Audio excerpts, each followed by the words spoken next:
In this lesson, we're going to learn about significant figures.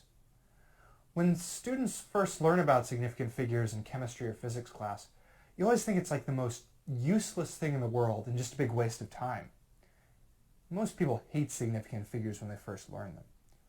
The problem is, the one group of people who don't hate significant figures are teachers, which love them. And teachers also, it seems, love to take points off of tests when people don't get their significant figures quite right. So no matter what stage you are in learning chemistry or physics, even if you're in the middle of the year, it's a great help to refresh significant figures. Because there are plenty of points that can be earned on homework assignments and quizzes and lab reports by brushing up on this very important topic. The other thing is significant figures just aren't that hard when you really spend a little bit of time practicing it. One of the most difficult things about significant figures, I think, is that students just don't really understand what they're for, what the purpose of them is. Well, here, let me show you. Here's an example.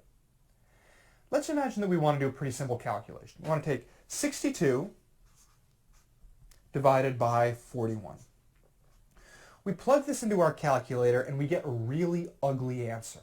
The answer that we get, that the calculator is going to spit out, is going to be 1.512195122. How's that for an ugly answer? Now, here's the thing. You obviously don't want to put this whole thing down on your sheet, so you're going to ask your teacher, how many numbers do we need to round it to? Well, that's the thing about significant figures. If you understand significant figures, you don't need to ask your teacher that question, because the answer to that question, how many numbers do we round it to, is already answered by the numbers you divided in the first place. Let me show you what I mean. I'll give you a demonstration first, and then I'll explain the details. 62 has two significant figures in it, a 6 and a 2. Two significant figures. 41 has a 4 and a 1, also two significant figures. That means that I'm going to round the answer that I got to two numbers. Simple as that.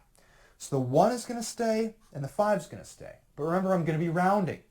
So I'm going to have to look at the number next to the 5 to determine whether I keep the 5 the same, or if it's a big number, if I'm going to round up to 6. In this case, it's a 1, so I don't round up. I keep it as 1.5. And that's my final answer.